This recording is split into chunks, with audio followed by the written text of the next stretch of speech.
This is the Cold Weather Chef, and we're here today to play a game called Let's Make Italian Style Meatballs without actually measuring anything, because that's what my grandmothers did. As always, we start off with a little red wine, because that's what you do when you make meatballs. This recipe is actually from my grandmother's. It's not written down anywhere except in my head and the heads of a few other of my relatives. So we're going to start. I'm actually going to dice up some onion first because the cutting board is clean and it just makes it a little easier. So we'll take a couple slices of onion, get rid of the outside and some green inside, and we'll do a quick dice of the onions.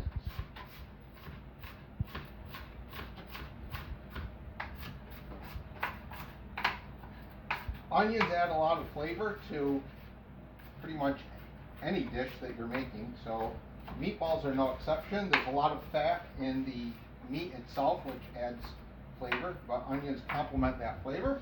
So here's some, I guess, my 2 rings of onions that I'm going to put in there.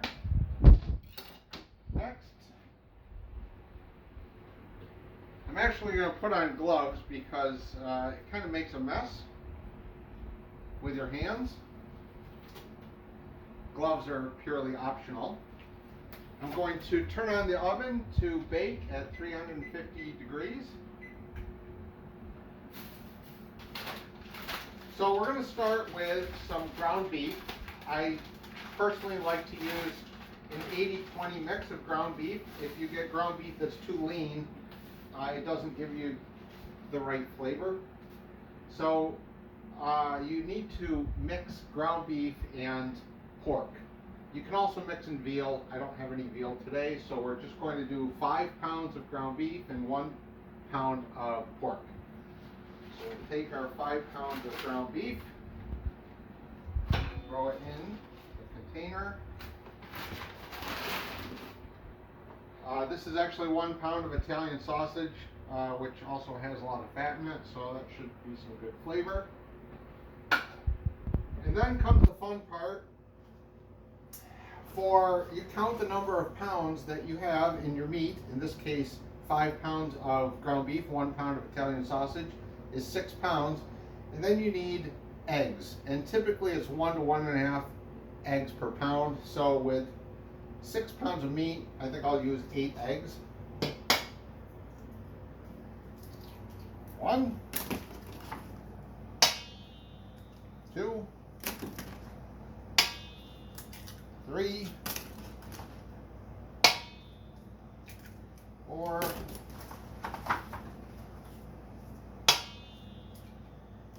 5,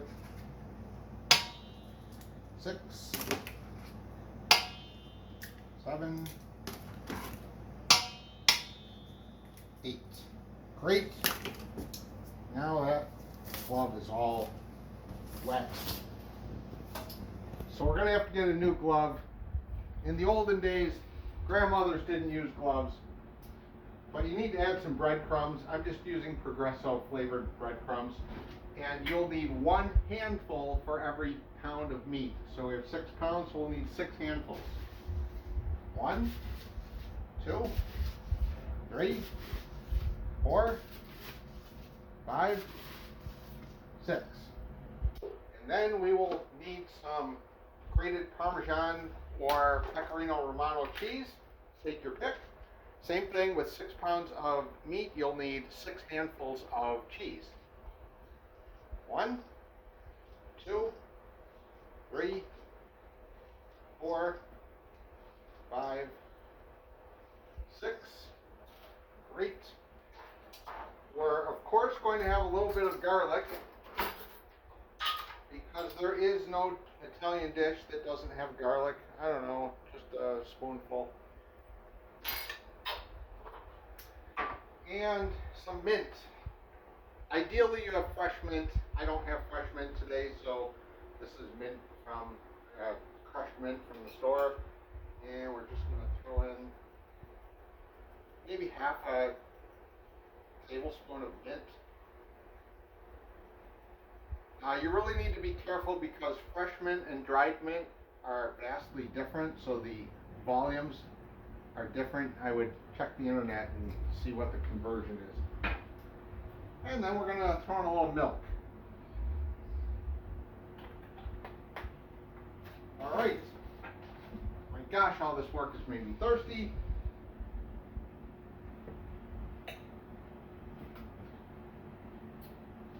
And now it's time for the mixing.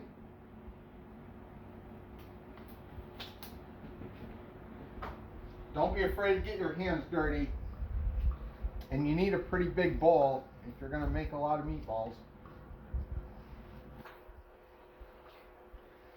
And don't worry, it's going to take some time to get everything mixed up. But the flavor will be well worth it.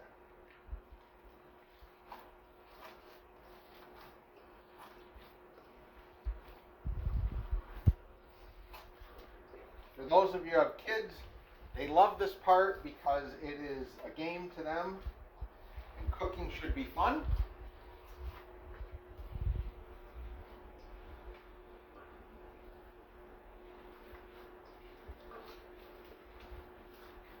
Just don't be afraid, get right in there. You can see we're mixing everything together. It's actually coming along nicely.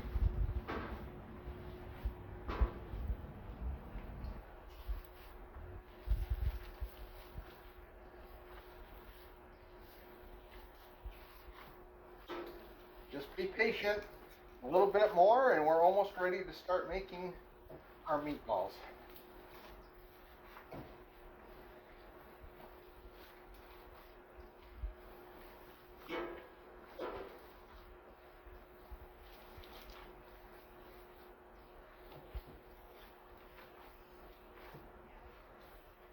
You can't really over mix it, but you do want to make sure if you see any spots where there's a lot of cheese or breadcrumbs, you certainly want to continue mixing a little more, like right there.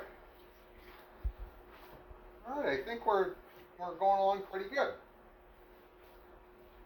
So you have to decide how big of a meatball you want. There's no laws on how big of a meatball you want. You just take some. That's probably a little too much.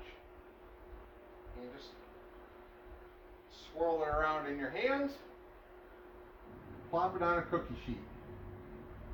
And then you repeat the process until the cookie sheet has no more space and you move on to the next cookie sheet.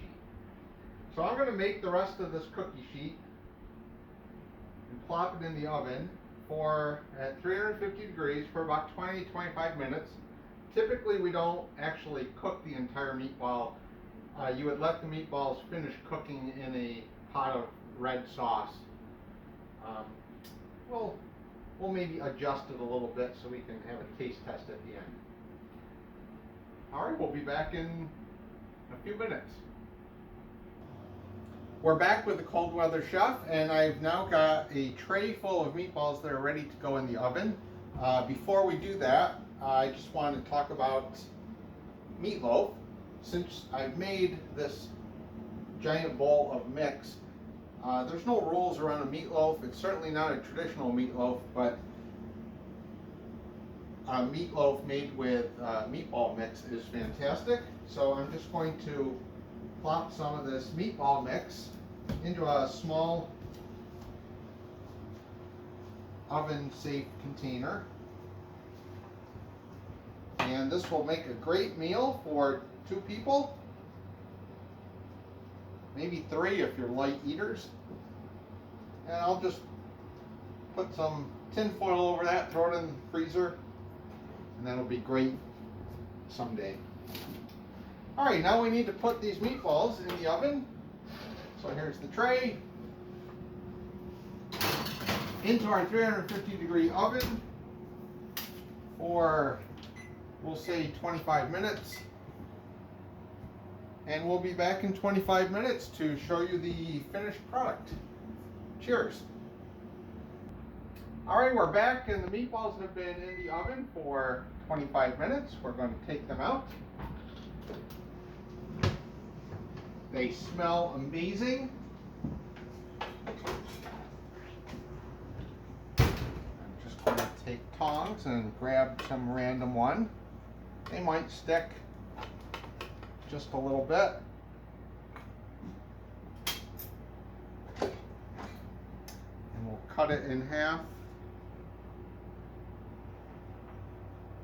You can smell the mint. It's obviously really hot, but I'm going to taste it anyway.